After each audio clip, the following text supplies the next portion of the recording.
Hey everyone! Well, I got a couple of comments on both my rants and my complete creation video series from some viewers who feel that they've solved the information problem for evolution. Now, one of them suggested, for example, that some bacteria, by a mistake, sometimes reproduce 2 copies of their DNA, their genetic code.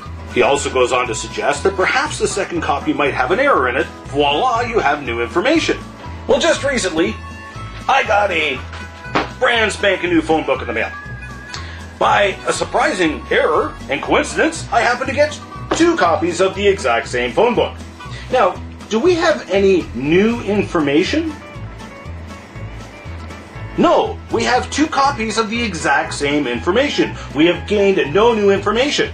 Now, if this phone book happened to have a new entry with a name and a phone number in it, that would be new information. But that would also require intelligence, wouldn't it? But having 2 copies of the same phone book is not more information. That's like Obama giving us 2 copies of his fake birth certificate. Has he provided us with any new information? No. But let's say for a second that the second telephone book actually has an error in it. There was an A that inadvertently got inserted in the name Johnson. So instead of Mr. Johnson, we now have Mr. Johansson. Is that new information? No, that is a loss of information. Because now we have an error in the information. We've now lost our entry for Mr. Johnson. We now have an entry which is incorrect for Mr. Johansson. Now, of course, one day I try and go and call Mr. Johansson, find that the number doesn't work, it actually goes to Mr. Johnson. Well, you already know what I'm going to do. I'm going to fix the error in the book. I'm going to scribble it out, but no, Johnson, not Johansson. This is a lot like what actually goes on in our DNA. We have very complex systems in our bodies that do nothing but run around and look for errors in our DNA to fix them. Now, endonuclease runs down the backbone of the DNA looking for errors. When it finds one, it cuts the DNA, marks it, and exonuclease removes it.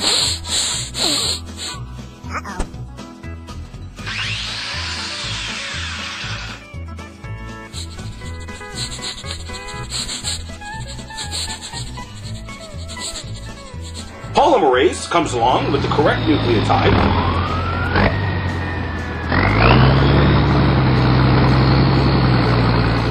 And then ligase comes along and welds the backbone back together.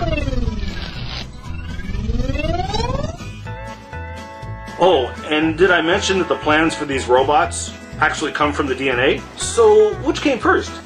The DNA, which contains the plans for the robots, which maintain the DNA, or the robots, which are needed to maintain the DNA, so we have plans for the robots? And the thing is, with this protective repair system built in, evolution can't happen because it removes the errors and evolution thrives on these mutations or errors. But if you remove the repair system, then the errors accumulate so rapidly that they kill the organism. And of course, they kill off any evolution that may have happened in that organism at the same time. So you can't win either way, evolutionarily speaking. With the repair system in place, evolution doesn't work. Remove the repair system, evolution doesn't work. You don't have to worry about a chimpanzee turning into a human, or even worse, a human turning into a chimpanzee. You'll be dead long before you get there. Now, if you truly believe in evolution, and you truly believe that mutations are the driving force behind evolution, then you'd probably want to move to Chernobyl. There's lots of mutations going on there. In fact, that'd be really cool. You could, get superpowers and become like a superhero or something. Get bit by a radioactive spider and become like Spider-Man or something. Or if you get a whole bunch of mutations, maybe you can become like one of the X-Men.